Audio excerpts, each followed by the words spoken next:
Hey, what's going on? This is Andre from AndySanders.net. People have been broken because of the way people treat people.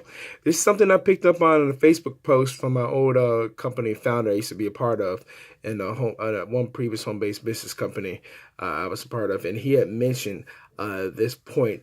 Really, he mentioned as far as United States, but I just go as far as just talking about just people in general worldwide, because this is really a worldwide affair. He mentioned this one particular line of a long post he typed up, that America has been broken because of the way people treat people, not when they are well, when they are perceived to be not well. It almost goes back to that old line as far as you never know what a person's going through, as far unless you really get to know them, or however that's worded. You see what I'm saying?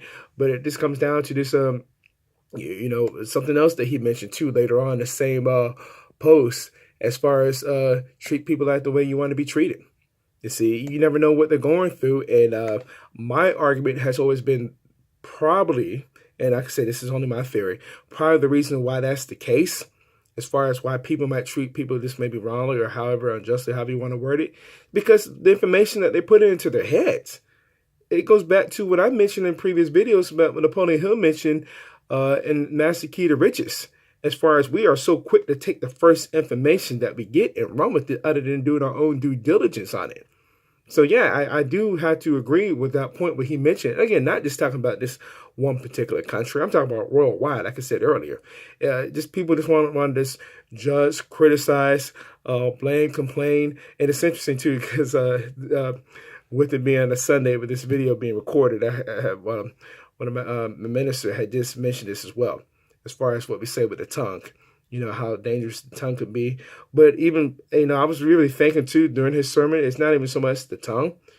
Again, I could have said a few moments ago, what do we put in our heads? That garbage that we put in the head that we call the news. And this is also interesting as well, because I picked up another thought from another successful entrepreneur in the home-based business profession the other day, as far as people get so caught up as far as the local news, national news, but people forget, and no, they don't forget, they just don't know that really mainstream media is only controlled by, if I'm not mistaken, less than 10 businesses or rich businesses or whatever throughout the world.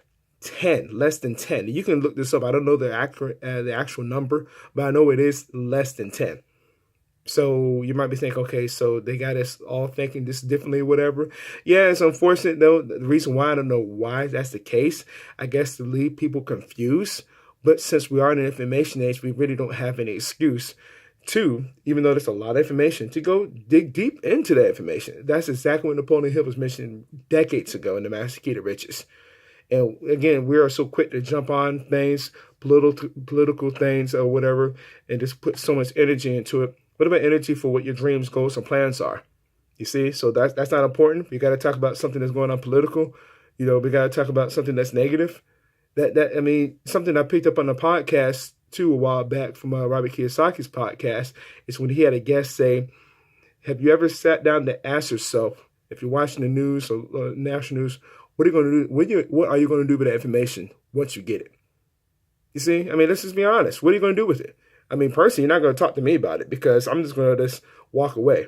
I'm not going to put any energy to that. I don't have time to listen to people that just want to be negative, cynical, whatever. And like I said, not people that I know personally. I'm just talking about what's being mentioned in the news. Social media sometimes gets caught up with that too. But then I can go into the point as far as, okay, who you're attracting, who's on your timeline, let's say on Facebook. You see what I mean? So it's like I said, this all goes to the big part as far as really what's going to our minds. What are we feeding our minds? What Jim Rohn mentioned many years ago. We just opening up this for garbage, or we just what I mentioned earlier, we filling it with like dreams, goals, and plans, and actually going after that and not wasting our time with all of this negative nonsense. And let's be honest, even though some people around us, you might just have to love them from a distance. You see, because we don't have time to, like I said, feed our minds with all that negative energy. But at the same time, just treat people right, talk about them right, be positive, because when you put that into your mind, what goes in does come out, whether it be good or bad. So something I just want to leave you with. And if you got value for what we shared here, I'd love to read comments below. I'd like to share this video. And with that being said, I will see you in the next video.